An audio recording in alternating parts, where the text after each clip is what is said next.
Kepadamu ya Tuhan kami menyerahkan diri kami menyerahkan hati kami, sebab hati kami memang diciptakan untuk menjadi tahta kediaman-Mu ya Tuhan. Periksa kami, jika di dalam hati kami ada hal-hal lain selain daripada Engkau, mungkin itu kekhawatiran yang terlampau besar, Tuhan angkat itu. Mungkin itu kegelisahan, ketakutan, mungkin itu beban berat, Tuhan angkat itu. Angkat segala batu dan kerikil dan semak duri daripada hati kami, dan jadikan hati kami tanah yang subur, tanah yang siap untuk menerima benih kebenaran firman Tuhan. Biarlah benih firman Tuhan itu jatuh di dalam tanah hati kami dan bertumbuh serta menghasilkan buah-buah kehidupan yang boleh memuliakan Tuhan dan menjadi berkat bagi orang-orang di sekitar kami. Terima kasih Tuhan, kami rindu mendengar firman-Mu. Berbicaralah kepada kami, karena kami meminta di dalam nama Tuhan kami Yesus Kristus, Juru Selamat kami yang hidup. Amin.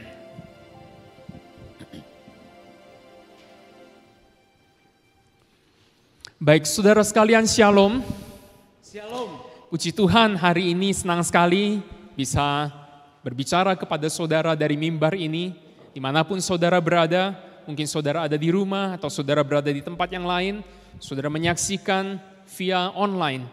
Saya berdoa kiranya firman Tuhan, berkat dari Tuhan tetap hadir, menjamah kehidupan saudara dan menjadi kekuatan bagi saudara sekalian.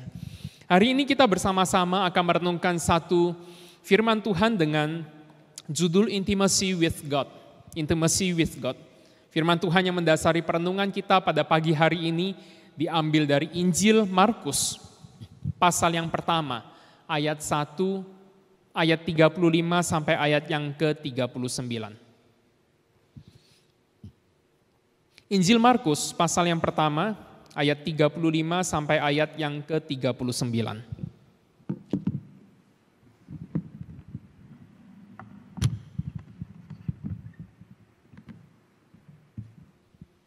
Kalau saudara sudah menemukannya, saya akan membacakan buat saudara kelima ayat ini. Injil Markus pasal yang pertama, ayat 35 sampai ayat yang ke-39.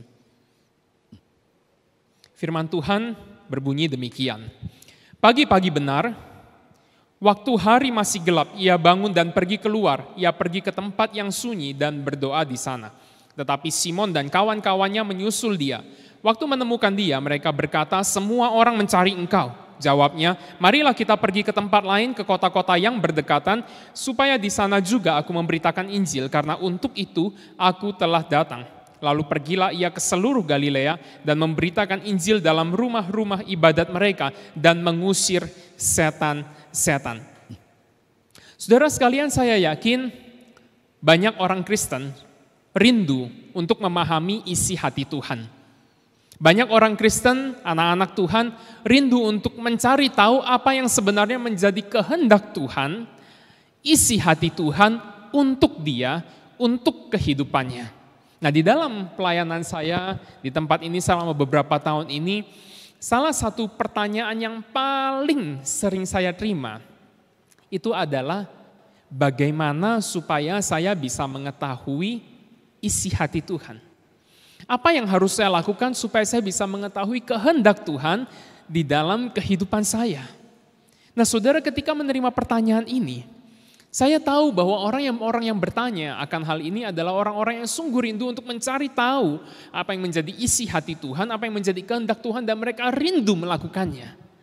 Namun sayangnya, seperti yang kita ketahui bersama, tidak semua orang Kristen, tidak semua anak Tuhan memahami isi hati Tuhan, memahami kehendak Tuhan di dalam kehidupannya. Saudara sekalian, berbeda dengan Tuhan Yesus.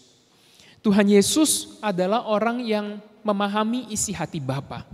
Dia tahu jelas apa yang menjadi isi hati Bapanya. Saudara, perikop yang kita baca adalah satu perikop yang sangat mengesankan karena sebelum masuk ke dalam hari ini atau hari yang dicatat di dalam ayat 35. Ayat-ayat sebelumnya mencatat, ayat 32 mencatat bahwa Yesus melayani orang banyak dengan begitu sibuk.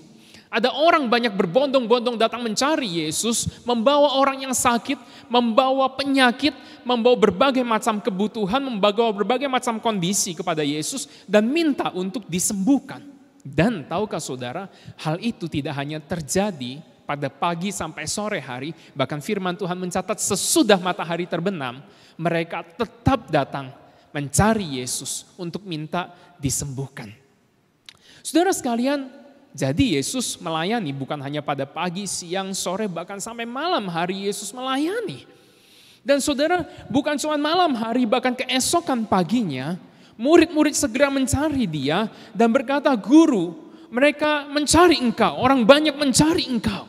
Oh saudara, jadi kita bisa tahu bahwa sesungguhnya pada waktu itu Yesus hidup di dalam sebuah ekspektasi orang banyak. Dia hidup dikelilingi ekspektasi. Orang-orang datang mencari dia, minta disembuhkan. Ada orang kerasukan setan, keluarganya membawa mereka supaya bisa disembuhkan oleh Yesus. Dan murid-muridnya pun berharap Yesus menyembuhkan mereka semua. Yesus hidup di tengah ekspektasi. Tapi tahukah saudara, ketika murid-murid datang berkata, "Guru, banyak orang mencari engkau." Apa yang Yesus katakan saudara? Yesus berkata di ayat ke-38, "Mari kita pergi ke tempat lain, ke kota-kota yang berdekatan supaya di sana juga aku memberitakan Injil. Karena untuk itu aku telah datang." Saudara, saya bisa bayangkan perasaan para murid yang datang mencari Yesus. Mereka bilang, "Guru, gak salah apa? Itu orang banyak nunggu loh dari semalam. Mereka sakit Tuhan. Mereka bukan orang sehat yang datang hanya untuk mendengarkan khotbahmu. Mereka datang dengan penyakit. Tuhan, ada orang membawa orang tuanya datang. Papanya sakit. Tuhan, sembuhkan dulu dong. Jangan kita buru-buru pergi. Tuhan, ada orang datang membawa anaknya yang sedang sekarat. Menantikan engkau dari kemarin malam. Pagi ini, please Tuhan sembuhkan dulu dong. Atau paling enggak, engkau datang mereka, engkau jamah mereka terlebih dahulu baru kita pergi. Kalau engkau mau berkhotbah, kalau engkau mau memberitakan Injil, boleh. Tapi tolong sembuhkan mereka dulu. Jangan langsung pergi. Tapi saudara, Yesus tidak melakukan itu. Dia hidup di tengah ekspektasi orang, tetapi dia tidak memenuhi ekspektasi mereka semua. Yesus katakan, "Mari kita pergi ke tempat-tempat lain, karena aku mau memberitakan Injil di sana, karena untuk itulah aku telah datang." Saudaraku sekalian, jadi bisa kita katakan bahwa sebenarnya Yesus tidak hidup di dalam ekspektasi orang, Yesus tidak memenuhi ekspektasi mereka, karena dia tahu dia hidup bukan untuk memenuhi ekspektasi manusia, tetapi untuk memenuhi ekspektasi Tuhan. Saudaraku sekalian, hari ini begitu juga dengan kita. Kita hidup bukan untuk memenuhi ekspektasi manusia, tetapi ekspektasi Tuhan. Biar saya perjelas sekali lagi. Kita hidup di dalam dunia ini. Dipilih, dipanggil menjadi anaknya, ditebusnya. Bukan untuk memenuhi ekspektasi manusia, tetapi ekspektasi Tuhan. Saudaraku sekalian, hari ini kita seringkali hidup di dalam kondisi yang tidak jauh berbeda dengan Tuhan Yesus. Ada begitu banyak ekspektasi yang mengelilingi kehidupan kita. Ada begitu banyak harapan, ada begitu banyak permintaan, tuntutan yang diberikan kepada diri kita dan berharap kita bisa menjadi seseorang seperti ekspektasi mereka. Papa mama kita seringkali berkata, "Nak, kamu kalau gede udah jadi dokter ya. Nanti kalau kamu lulus SMA kamu jadi dokter. Dokter adalah pekerjaan yang paling menjanjikan. Itu paling terhormat. Papa mama gak pengen kamu jadi yang lain. Pokoknya kamu mau jadi dokter, papa mama pasti dukung. Kalau gak mau jadi dokter, papa mama gak dukung. Ingat ya nak, nanti jadi dokter." Guru kita bilang, "Nak, Mister kasih tahu. Zaman sekarang yang paling menjanjikan itu DKV. Karena di mana-mana orang membutuhkan sentuhan seni. Barang yang biasa, rumah yang biasa, kalau kamu kasih sentuhan seni, dia akan jadi rumah yang luar biasa. Benda-benda yang biasa begitu dikasih desain, dikasih sentuhan, dia akan memiliki nilai jual yang tinggi. Jadi kalau kamu mau jadi orang sukses, jadilah atau ambillah jurusan DKV." Tapi kakak kelas kita bilang, "Woi bro, gue kasih tahu lu ya. Zaman sekarang tuh zaman digital. Jadi kalau lu ambil jurusan IT, lu pasti sukses, lu pasti menguasai dunia. Udah lu percaya sama gua, lu ikutin jejak gua, lu ambil jurusan IT, lu pasti sukses. Bingung dah kita. Yang satu bilang jadi dokter, yang satu bilang ambil jurusan DKV, yang satu suruh kita ambil jurusan IT. Apa yang harus kita ambil? Bingung dah kita. Enak aja mereka ngomong. Gue yang bingung, harus ambil jurusan apa ya gue? Enaknya kalau jadi orang tua, mereka gak usah mikir ambil jurusan apa, gak usah ngerjain tugas, hidupnya enak, stabil. Stabil dari Hong Kong, saudara. Kalau saudara mau tahu, satu orang tua, seorang ibu rumah tangga berkata pada saya, aduh, saya bingung, apa arti hidup saya? Saya sekolah tinggi-tinggi sampai S2, ujung-ujungnya jaga anak di rumah. Gak menghasilkan duit, gak ketemu orang, tiap hari dari pagi sampai malam sama terus rutinitasnya. Suami kita bilang, gue gak berguna. Enak aja gak berguna, coba dia jadi gua jaga anak di rumah. Pagi bangun, nyiapin makan buat dia pergi. Habis dia pergi gue nyiapin makan buat anak. Habis nyiapin makan buat anak bangun gue kasih makan. Habis kasih makan seluruh rumah berantakan gue bersihin. Terus habis bersihin ajak dia ngobrol, main, latih motoriknya, latih sensoriknya. Habis itu siapin makan siangnya, kasih dia makan, tidurin dia. Begitu dia tidur, gue beresin rumah. Seluruh rumah diberantakin. Gue beresin sisa-sisa makanannya, gue beresin mainannya, semua selesai. Akhirnya gue nyeduh kopi, me time. Baru mau seruput tuh kopi, tiba-tiba, buset dah, bangun tuh anak. Gue masuk, nyusuin dia, temenin dia, dingin deh tuh kopi, sampai dilaletin, dinyamukin, akhirnya gue gak jadi minum. Suami gue pulang. Masih aja dibilang gak berguna. Masih aja dibilang gak ada improvement. Coba dia jadi gua. Saudara sekalian, jadi apapun saudara tetap punya dipenuhi dengan ekspektasi. Saudara mau seorang siswa, saudara seorang mahasiswa, saudara seorang pekerja, saudara seorang ibu rumah tangga, saudara orang tua, saudara seorang pengusaha, dimanapun dan apapun profesi saudara.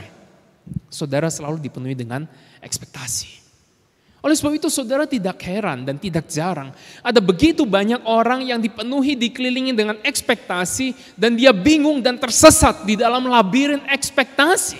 Dia hidup hanya untuk menyenangkan si A, menyenangkan si B, menyenangkan si C.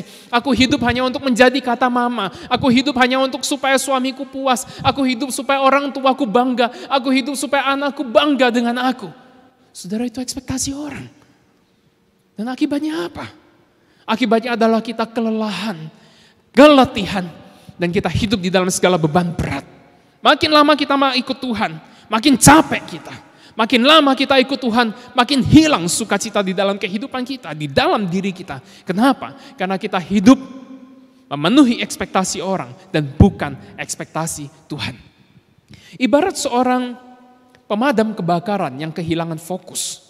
Yang hanya pergi untuk memadamkan api. Di mana ada api dia pergi untuk memadamkan. Di mana ada kebakaran dia pergi ke sana. Tapi dia lupa bahwa tujuan hidup sesungguhnya adalah untuk menyelamatkan nyawa. Dia lupakan nyawa, tapi dia padamkan api. Saudara, hari ini ada banyak orang yang hidup kehilangan arah dan tujuan. Kehilangan fokus. Tidak tahu apa yang menjadi ekspektasi Tuhan di dalam hidupnya. Dia hidup punya pencapaian, ya. Dia sukses, yes. Dia dihormati orang, yes. Tapi apakah dia sudah memenuhi ekspektasi orang? Tuhan. Saudaraku sekalian, orang yang hidup tidak memenuhi ekspektasi Tuhan adalah orang yang hidup sangat mengasihankan. Karena dia tidak menyenangkan hati Tuhan. Karena dia tidak tahu isi hati Tuhan dan dia menjadi orang yang jauh daripada Tuhan. Dia kehilangan segala berkat rohani yang Tuhan janjikan, yang Tuhan mau berikan kepada dia. Saudaraku, tentu saja saya tidak berkata bahwa kita jangan dengar kata orang. Tentu saja saya nggak bilang bahwa kalau orang tuamu berkata A, kamu nggak usah dengerin. Oh enggak, saudara. Kalau pasangan kita berkata B, kita nggak usah dengar. Oh enggak gitu, saudara. Maksud saya adalah kita perlu pastikan apakah perkataan mereka itu sesuai dengan ekspektasi Tuhan. Apakah Tuhan memang bicara melalui mereka kepada kita? Kalau memang demikian halnya, kita perlu lakukan, kita perlu dengarkan perkataan mereka.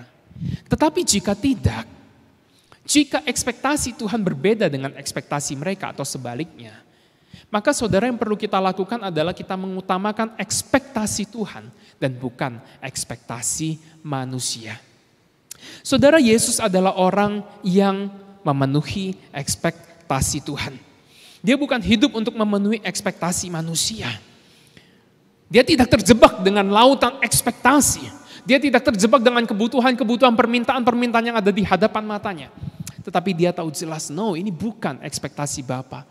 Ekspektasi Bapa adalah agar aku pergi ke tempat lain, supaya di sana aku bisa mengabarkan Injil.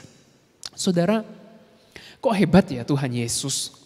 Di tengah begitu banyak ekspektasi, dia tidak tersesat, tetapi sebaliknya dia tetap mengenali ekspektasi Tuhan. Apa rahasianya? Rahasianya ada di ayat ke-35. Di sana dikatakan, pagi-pagi benar, waktu hari masih gelap, ia bangun dan pergi keluar. Ia pergi ke tempat yang sunyi dan berdoa di sana. Wow, ternyata ini rahasianya. Yesus tidak terjebak di dalam lautan ekspektasi karena pagi-pagi benar, dia bangun. Antara malam yang sibuk dengan pagi yang efektif. Ada satu jeda waktu, yaitu pagi-pagi benar. Waktu hari masih gelap, dia bangun dan pergi keluar. Dia pergi ke tempat yang sunyi dan berdoa di sana. Jadi apa rahasianya, saudara?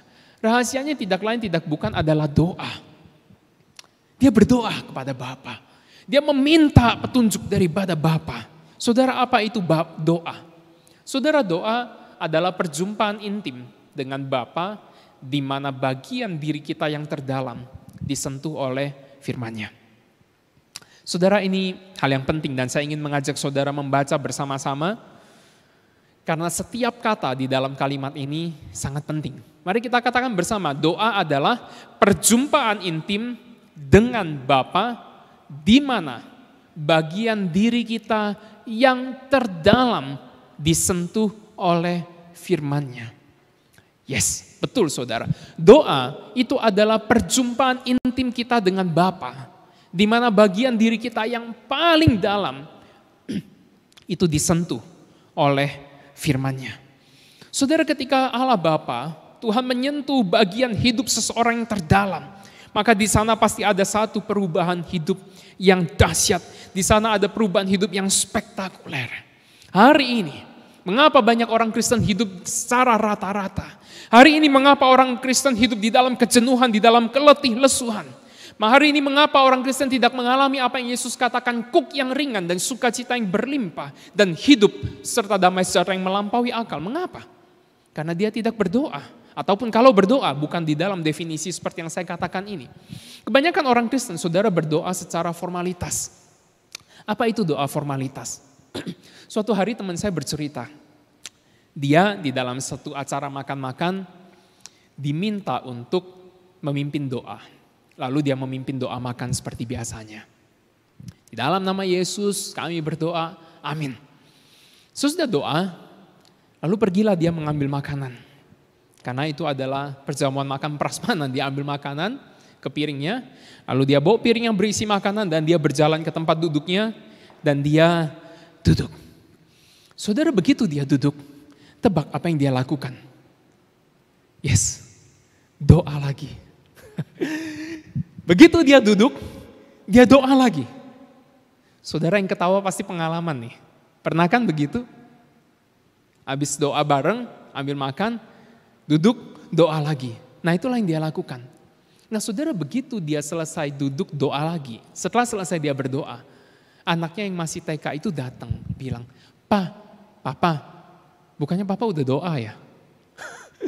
Saudara, bayangkan, anak kecil yang TK, anaknya yang masih TK, dia bilang, Papa bukannya udah doa ya? Wah, saudara, dia merasa tertampar pada hari itu. Wah, saudara, banyak orang Kristen seperti ini. Doa ya doa. Tapi lupa udah berdoa, itu artinya doanya tidak sungguh-sungguh. Doanya hanya formalitas. Saya tidak berkata bahwa doa makan itu tidak penting. Saudara, doa makan itu penting. Tapi doa makan itu bukan doa yang saya maksudkan di dalam khotbah saya atau di dalam perikop firman Tuhan ini. Bukan doa seperti itu. Saudara sekalian, doa yang digambarkan di dalam perikop ini adalah satu doa di mana perjumpaan yang intim dengan Bapa terjadi. Dan bagian diri yang terdalam disentuh oleh firman. Saudara, kita harus memiliki doa seperti itu. Tidak cukup bagi kita hanya berdoa sebelum makan, doa sebelum tidur, doa bangun tidur. Tidak cukup. Tidak cukup bagi kita hanya melakukan doa-doa yang biasa kita lakukan. Tapi kita harus melakukan satu doa yang sungguh-sungguh. Bukan sekedar formalitas, tetapi seperti yang Tuhan Yesus lakukan di dalam bagian ini. Di mana perjumpaan yang intim antara kita dengan Bapa terjadi. Dan firman-Nya menyentuh diri kita yang terdalam. Baru di sana terjadi sebuah transformasi. Namun saudara, apa yang harus kita lakukan? Kalau kita rindu doa seperti itu terjadi di dalam kehidupan kita. Ada dua hal yang dapat kita pelajari dari perikop ini, dari ayat 35. Yang pertama, kalau kita rindu saudara, kita mengalami perjumpaan intim dengan Bapa dan bagian terdalam dalam diri kita disentuh oleh firman-Nya. Yang pertama, maka kita harus berdoa di dalam waktu yang dipersiapkan. Ya, berdoa di dalam waktu yang dipersiapkan. Saudara, kita perlu belajar berdoa senantiasa. Setiap saat kita berdoa, yes itu perlu, itu bagus. Tetapi bukan cuma berdoa senantiasa, kita juga perlu berdoa di dalam waktu yang dipersiapkan. Ayat 35 memberitahu kita bahwa Yesus pagi-pagi benar. Waktu hari masih gelap, ia bangun dan pergi keluar. Di sana dia berdoa. Di sana ada keterangan waktu, pagi-pagi benar. Yesus bangun pagi-pagi benar. Yesus menyiapkan waktu secara khusus untuk datang kepada Bapa dan berdoa kepadanya. Saudara, kapan itu waktu yang terbaik untuk berdoa? Tergantung. Yesus di dalam bagian ini berdoa di pagi-pagi hari. Di dalam bagian yang lain Yesus berdoa malam-malam, pada malam hari. Di bagian yang lain lagi Yesus berdoa dari malam sampai pagi. Di bagian yang lain lagi Yesus berdoa 40 hari 40 malam sambil berpuasa. Yesus berdoa. Jadi waktu yang terbaik itu tergantung saudara. Yang jelas intinya adalah waktu yang terbaik adalah waktu yang dipersiapkan. Waktu yang dikhususkan untuk berdoa. Mungkin saudara berkata, aku gak punya waktu. Aku sibuk, aku benar sibuk. Aku bukan pengacara, pengangguran banyak, acara bukan. Aku benar-benar sibuk, full. Kalau gak percaya lihat agendaku. Yes, saya tahu saudara benar-benar sibuk. Tiap orang di dunia ini sibuk. Tetapi tahukah saudara, kalau saudara mau punya waktu khusus untuk berdoa, maka saudara harus mempersiapkan, mengagendakan terlebih dahulu waktu itu, baru kemudian jadwal yang lain mengikuti. Saudara mempersiapkan waktu untuk berdoa itu seperti menabung. Ya, berdoa itu seperti nabung, harus dijadwalkan di awal, bukan di akhir. Kalau saudara mau nabung, tapi saudara nabungnya di akhir bulan, saya yakin gak akan ada sisa uang untuk saudara tabung. Pasti habis. Kalau saudara mau nabung, begitu saudara terima gaji, saudara langsung alokasikan sekian %, sekian jumlahnya saudara tabungkan, baru sisanya saudara pakai. Kebutuhan yang lain mengikuti atau menyesuaikan dengan sisa uang yang ada setelah ditabung. Kalau saudara balik, maka selamanya saudara tidak akan pernah berhasil menabung. Demikian juga dengan doa. Kalau saudara bilang saudara mau punya waktu khusus berdoa, saudara harus jadwalkan terlebih dahulu. Kalau saudara adalah orang yang terbiasa dengan bikin jadwal bulanan atau jadwal mingguan atau jadwal harian, saudara jadwalkan terlebih dahulu. Sebelum ada janji yang lain, jadwalkan. Mungkin itu pagi hari, mungkin itu siang hari, mungkin itu malam hari, jadwalkan. Dan yang lain mengikuti. Saudara jangan bilang, aku ada janji, gak sempet waktu itu. No. Ketika saudara sudah jadwalkan, kemudian ada janji masuk, janji itu dibatalkan. Karena itu adalah waktu di mana saudara berdoa. Saudara, ketika kita menyiapkan waktu yang khusus untuk berdoa, saudara saya yakin di sana terjadi sebuah perjumpaan yang intim antara kita dengan Bapa dan dia akan menyentuh, menjamah hati kita. Jika kita tidak mempersiapkan waktu yang khusus untuk berdoa, kita berdoa di tengah sisa-sisa waktu, di tengah sisa-sisa tenaga kita. Saudara, maka hal itu, perjumpaan itu sulit terjadi. Karena memang kita tidak bermaksud untuk datang cari Tuhan. Saudara, saya tahu ini bukan hal yang gampang. Menyeluangkan waktu, mengkhususkan waktu untuk berdoa bukan hal yang gampang. Dan saya juga terus-menerus belajar di dalam hal ini. Tetapi tahukah saudara, jika kita mau melakukan itu dan kita lakukan di dalam hidup kita, maka Tuhan, Dia menyediakan berkat yang khusus bagi orang yang memberi waktu khusus buat Tuhan. Percaya nggak saudara akan hal itu? Tuhan, Dia mau memberikan satu berkat yang khusus bagi orang-orang yang memberikan atau menyediakan waktu yang khusus buat Tuhan. Jadi jikalau kita memang mengkhususkan waktu berdoa, saya yakin di sana Tuhan akan menjumpai kita. Di sana kita akan dijamah, dipulihkan, dikuatkan oleh Tuhan. Di sana hidup kita akan sekali lagi diset untuk memenuhi fokus panggilan dan ekspektasi daripada Tuhan. Tapi kalau kita berdoa di dalam segala sisa waktu dan kelemahan, keletihan kita, saudara, sulit hal itu terjadi. Jadi mari siapkan waktu khusus untuk berdoa, untuk datang kepada Tuhan. Yang kedua, jika kita ingin mengalami perjumpaan yang intim dengan Bapa dan hati kita disentuh oleh firman-Nya, maka yang harus kita lakukan adalah berdoa di dalam ketenangan. Jika yang pertama, berdoa di dalam waktu yang dipersiapkan, maka yang kedua adalah berdoa di dalam ketenangan. Saudara, ayat 35 di sana tidak hanya mencatat indikasi waktu, tetapi juga mencatat indikasi suasana. Dikatakan bahwa pagi-pagi benar, waktu hari masih gelap, itu berarti hari di mana orang-orang atau waktu di mana orang-orang belum mulai beraktivitas, Yesus sudah pergi keluar dan berdoa. Kenapa saudara? Karena Dia merindukan ada satu kondisi yang tenang dan melalui ketenangan kondisi itu ada satu kondisi ketenangan hati yang terjadi di dalam dirinya. Saudara, ketika kita berdoa, kita perlu berdoa di dalam hati yang tenang, bukan hati yang rusuh. Saya tidak bermaksud berkata kalau hati kita rusuh kita tidak boleh berdoa, bukan begitu.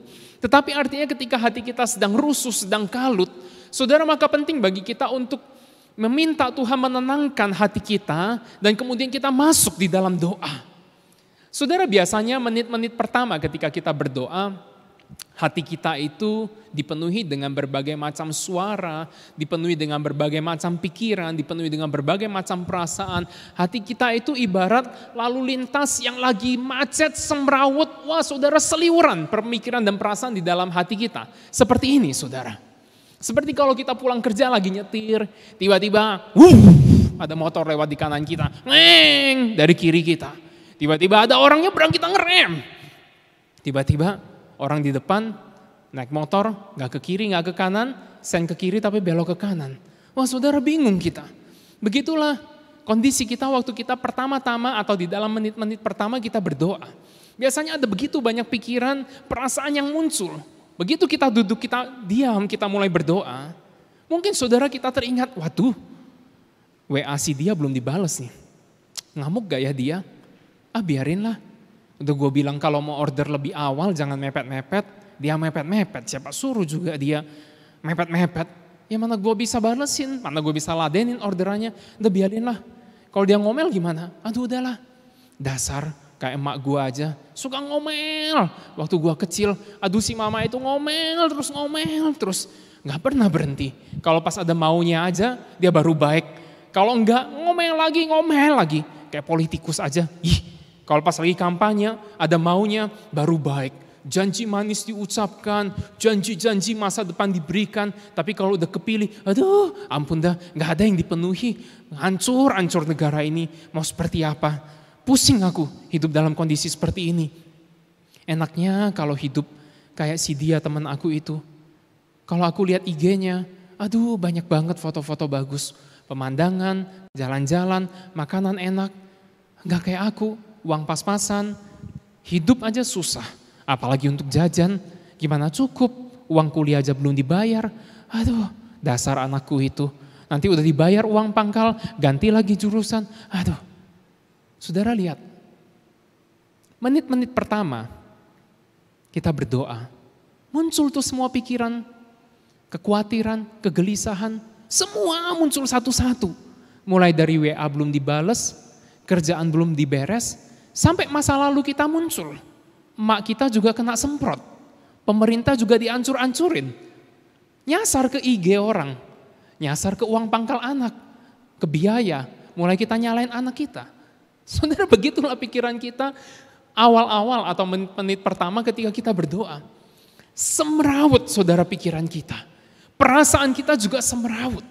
Ada kekhawatiran, ada kecemasan, ada kegelisahan, ada kemarahan, macam-macam saudara. Tapi itulah kondisi kita yang sebenarnya.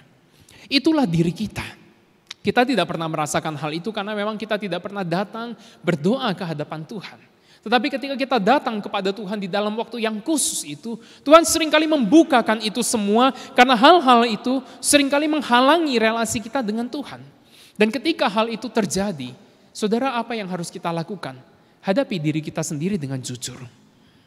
Katakan kepada Tuhan ketika kekhawatiran itu muncul, benar Tuhan, aku khawatir.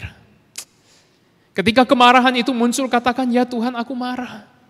Aku merasa diperlakukan tidak adil. Tuhan tolong. Ketika kesedihan itu muncul, katakan, ya memang aku sedih Tuhan. Aku gak punya siapa-siapa. Gak ada yang peduli dengan aku. Semua orang meninggalkan aku. Tuhan kasihani aku, itu aku. Saudara, hadapi diri Anda dengan jujur. Karena itu memang dirimu. Sayangnya banyak orang ketika di dalam menit-menit pertama doanya, ketika hati dan pikirannya mulai kacau, mulai kalut, dia berhenti dari doanya dan dia pergi dan melanjutkan ke aktivitasnya. Saudara, belum cukup. Itu baru pendahuluan. Itu baru awal. Lanjutkan saudara. Hadapi dirimu karena itu memang dirimu. Katakan kepada Tuhan, itu memang aku Tuhan. Tolong aku, kasihani aku. Saudara, ketika kita menghadapi diri kita sendiri dengan jujur, pelan-pelan jiwa kita akan ditenangkan. Lembaran-lembaran kekhawatiran, lembaran-lembaran kegelisahan, kemarahan, penghalang-penghalang itu pelan-pelan sedang dibuka oleh Tuhan. Dia sedang menerobos masuk ke dalam hati kita. Dan saat semua itu terbuka, seringkali tiba-tiba Tuhan mengingatkan kita dengan satu ayat firman Tuhan yang pernah kita baca. Mungkin ketika kita membaca Alkitab kita tidak notice, tidak perhatikan ayat itu. Kita anggap ayat itu gak penting. Tetapi di dalam doa itu, ketika hal-hal itu selaput-selaput penghalang itu mulai disingkirkan oleh Tuhan. Saudara, seringkali Tuhan mengingatkan kita dengan satu ayat, satu kebenaran yang berbicara langsung ke dalam hati kita. Dan berinteraksilah dengan firman itu. Tuhan sedang berbicara dengan kita. Tuhan sedang berbicara kepada kita. Saudara, firman Tuhan adalah sarana paling utama di mana Tuhan berbicara kepada kita. Ketika Tuhan mulai katakan, carilah dahulu kerajaan Allah dan kebenarannya, maka semuanya itu akan ditambahkan kepadamu. Saudara, terima itu di dalam hatimu dan berinteraksilah. Saudara, katakan, Tuhan, kenapa Engkau berikan ayat ini kepadaku? Tuhan, apa yang harus aku ubah? Mungkin selama ini Engkau melihat aku terlalu mengikuti ekspektasi orang. Mungkin selama ini Engkau melihat hidupku tidak ada arah dan tujuan. Tuhan, apakah Engkau mau aku lebih serius di dalam mengejar kerajaan-Mu? Mencari kerajaan-Mu di dalam hidupku. Tuhan, terima kasih untuk firman-Mu. Aku tahu apa yang harus aku lakukan. Terima kasih untuk kebenaran yang menguatkan aku. Tuhan, tolong aku, kuatkan aku. Saudara, di saat itulah doa-doamu menjadi satu doa yang interaktif. Bukan sekedar doa-doa laporan kepada Tuhan. Bukan sekedar engkau yang ngomong kepada Tuhan, tapi Tuhan juga ngomong kepadamu melalui kebenaran firman-Nya. Tangkap itu dan berinteraksilah dengan firman yang Tuhan berikan kepadamu. Saudara sekalian, Tuhan menyentuh hati kita yang terdalam dengan firman-Nya pada saat kita tenang. Pada saat selaput keraguan itu disingkirkan.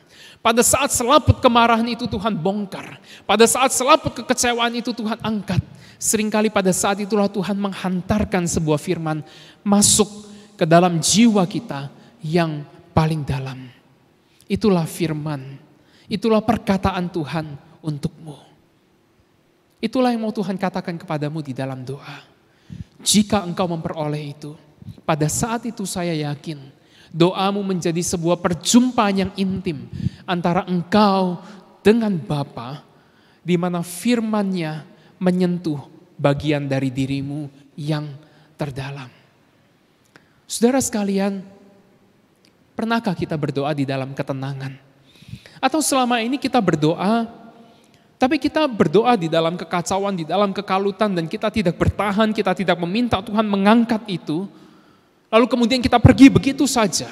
Jika demikian tidak heran saudara, jika kita tidak mengalami kuasa daripada doa.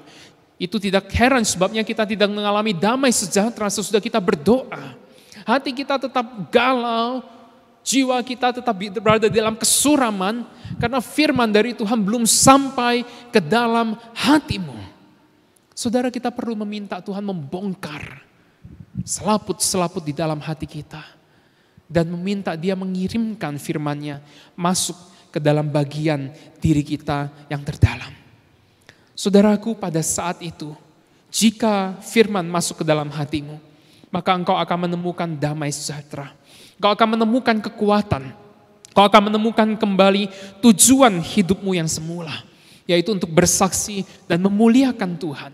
Kau akan menemukan kekuatan untuk melaksanakan itu di dalam hidupmu. Kau akan menemukan kekuatan untuk tidak hidup memenuhi ekspektasi orang, tetapi memenuhi ekspektasi Tuhan di dalam kehidupanmu. Saudaraku sekalian, Yesus berdoa di dalam ketenangan. Dia tidak panik ketika ekspektasi orang memenuhi dia, mengerumuni dia tidak panik. Tapi dia datang di dalam waktu yang khusus dan di dalam ketenangan, dan disitulah dia mendapatkan kekuatan. Dia dapat memenuhi ekspektasi Tuhan di dalam hidupnya. Saudaraku sekalian, aku tidak tahu apa yang kau alami saat ini. Saya tidak tahu ekspektasi apa yang menekan engkau saat ini, sehingga membuat engkau begitu lelah, begitu letih, begitu lesu. Saya tidak tahu apa yang membuat kehidupan kerohanianmu terasa begitu jauh daripada Tuhan. Saya tidak tahu hal apa yang membuat engkau berjalan makin hari mengikut Tuhan, makin lelah, makin melayani Tuhan, makin jenuh. Saya tidak tahu apa. Tapi hari ini saya mengundang saudara. Maukah saudara datang berdoa kepada Tuhan? Maukah engkau berjumpa dengan Dia secara intim dan membiarkan firman-Nya menyentuh bagian daripada dirimu yang terdalam? Jika engkau rindu, saudara siapkan waktu untuk Dia dan berdoalah di dalam ketenangan. Dan maka firman-Nya itu akan menyentuh hidupmu yang terdalam. Saudara sekalian, beberapa hari yang lalu, saya baru merayakan ulang tahun pernikahan yang ke-7. Saya bersyukur pada Tuhan, Dia mengaruniakan saya sebuah keluarga, seorang istri dan seorang anak yang mendatangkan penghiburan, kekuatan buat saya. Tapi semua itu tidak terjadi begitu saja. Semua itu terjadi karena pertolongan Tuhan di dalam kehidupan saya. Saya teringat saudara 7 tahun yang lalu ketika saya mau menikah. Beberapa bulan, kurang lebih 6 bulan sebelum saya menikah. Saudara, saya galau setengah mati. Saya nggak tahu saya harus maju melangkah ke dalam pernikahan atau enggak. Banyak hal yang sudah kami pesan, banyak pembicaraan yang sudah terjadi. Tapi timbul keraguan di dalam hati saya dan saya berkata, Tuhan, apakah saya harus melanjutkan relasi ini ke dalam pernikahan? Tuhan, saya bingung. Saya nggak tahu apakah saya bisa komitmen dengan Dia. Saya nggak tahu apakah Dia adalah orang yang Engkau berikan buatku. Apakah Dia jodohku, Tuhan? Apakah Dia adalah orang yang bisa bersama-sama dengan aku sampai akhir hidupku melayani Engkau? Bagaimana kalau di dalam pelayanan aku terlalu sibuk dan aku gak bisa komit kepada keluargaku? Tuhan, bagaimana kalau ternyata dia bukan jodohku? Oh saudara, ada begitu banyak pertanyaan. Tuhan, kalau ini gimana? Kalau gitu gimana? Saudara, saya khawatir setengah mati. Dan hampir aja saudara saya batal merit. Saudara, saya tanya sana, tanya sini, gimana sih caranya tahu pimpinan Tuhan? Kamu kok bisa merit sih sama pasangan kamu sekarang? Apa yang membuat kamu yakin bahwa dia adalah jodohmu? Saudara, ada begitu banyak pertanyaan yang saya tanyakan kepada teman-teman. Dan mereka juga memberikan jawaban, memberikan advice. Tapi hati saya belum juga tenang. Akhirnya salah seorang teman berkata, doalah kalau begitu. Kalau engkau belum tenang, doalah. Saudara, hari itu, malam hari itu saya berdoa, saya datang. Saya pergi ke ruang doa di seminari tempat saya berada. Saya berlutut kepada Tuhan, saya bilang, Tuhan saya bingung, saya nggak tahu harus gimana. Saya harus jujur kepadamu bahwa saya nggak yakin Tuhan dengan pilihan saya. Apa yang saya harus lakukan? Saya nggak tahu Tuhan. Saya nggak tahu. Tolong saya Tuhan, saya nggak mau salah ambil keputusan. Saudara, saya berdiam diri di hadapan Tuhan. Ada begitu banyak pikiran. Ada begitu banyak keraguan. Ada begitu banyak kekhawatiran yang datang menghimpit, menghantui saya. Saudara, saya nggak tahu harus gimana. Tetapi tiba-tiba di dalam ketenangan pada malam hari itu, Tuhan berbicara kepada saya dengan sebuah ayat. Dia berkata, jika bukan Tuhan yang membangun rumah, sia-sialah orang yang membangunnya. Karena Tuhan memberikan kepada orang yang dikasihinya pada waktu dia tidur. Saudara, ayat ini pernah saya baca tetapi tidak pernah terlintas di dalam pemikiran saya. Saya nggak pernah mengingat ayat ini. Tapi malam hari itu Tuhan berbicara kepada saya dan saya katakan, Tuhan apa maksudnya? Tuhan ajar saya mengerti apa yang Engkau inginkan di dalam kehidupan saya. Saudara, Tuhan seolah-olah mengingatkan saya bahwa saya adalah seorang yang selalu khawatir dan selalu berusaha menggenggam hari depan saya dengan pemikiran saya, dengan keputusan saya, dengan kekuatan saya. Saudara, ayat itu mengingatkan agar saya bersandar kepada Tuhan, bersandar kepada pemeliharaan Tuhan, bahwa bukan keputusan saya menjadikan sebuah pernikahan berhasil, tetapi adalah pemeliharaan Tuhan, kuat kuasa Tuhan yang memegang pernikahan sehingga pernikahan itu bisa berhasil. Saudara, ayat itu membawa saya masuk melangkah ke dalam pernikahan. Bukan cuma ke dalam pernikahan, tetapi ke dalam hari-hari pernikahan saya sampai hari ini. Saya tidak pernah lupa akan ayat itu. Saya tidak pernah lupa akan perkataan itu. Dan saya selalu pegang bahwa Tuhan yang membangun keluarga saya, bukan kekuatan saya sendiri. Saya mau belajar bersandar kepada Tuhan. Saya mau belajar bergantung kepada pemeliharaan Tuhan. Saudara sekalian, firman itu yang membuat saya kuat sampai hari ini. Firman itu yang membuat pernikahan kami berbahagia. Firman itu yang selalu menghibur kami di dalam segala tantangan dan di dalam segala kesulitan yang saya hadapi hari ini, sampai hari ini. Saudara, sampai hari ini terus terang, ada beberapa keputusan penting di dalam kehidupan saya yang saya ambil di dalam doa. Jika bukan di dalam doa, jika bukan karena doa, saya nggak tahu bagaimana jadinya hidup saya hari ini. Saudara, jika engkau mengalami apa yang seperti saya alami, engkau penuh dengan keraguan, kebimbangan. Ada begitu banyak pilihan, ada keputusan yang harus engkau ambil tapi engkau bingung. Kau tidak tahu apa itu ekspektasi orang atau itu ekspektasi Tuhan. Apa yang harus aku lakukan untuk menyenangkan Tuhan. Saudara, datanglah kepada Tuhan dan berdoalah kepadanya. Katakan kepada Dia, Tuhan tolong aku. Jika ada kekhawatiran, kemarahan, jika ada segala kegelisahan memenuhi hatimu, saudara datanglah kepada Tuhan dan katakan, Tuhan tolong aku. Aku gak sanggup lagi berjalan seperti ini. Aku gak sanggup lagi hidup terus menuruti kata hatiku. Aku gak sanggup lagi hidup terus memenuhi kata orang. Aku butuh perkataan Engkau. Tuhan, bicaralah kepadaku. Berbicaralah Tuhan, teguhkan aku dengan firman-Mu. Aku rindu menjadi orang yang memenuhi ekspektasimu. Aku rindu meneladani Engkau Tuhan Yesus, yang peka akan isi hati Bapa dan hidup di dalam segala tuntunan Allah Bapa. Saudara, datanglah kepada Tuhan di dalam doamu. Saya sangat rindu engkau boleh memiliki perjumpaan pribadi yang intim dengan Bapa. Dan aku sangat rindu firman-Nya menyentuh bagian daripada hidupmu yang terdalam. Dan engkau mengalami transformasi dan perubahan. Kiranya Allah Roh Kudus meneguhkan firman-Nya di dalam hatimu. Mari kita berdoa. Bapa kami di dalam surga, kami datang kepadamu. Tuhan, kasihani kami. Engkau tahu kami hidup di dalam berbagai ekspektasi daripada orang-orang di sekitar kami. Mungkin ada yang hidup di dalam ekspektasi orang tuanya sekian belas tahun. Mungkin ada orang yang hidup terus-menerus memenuhi ekspektasi orang-orang di sekitarnya. Berharap menjadi orang yang diterima. Berharap menjadi orang yang disukai orang-orang di sekitarnya. Dan akhirnya mereka hidup di dalam kelelahan. Mereka hidup di dalam beban berat dan keputusasaan. Karena memang ekspektasi manusia tidak dapat memberikan kelegaan dan damai sejahtera kepada kami.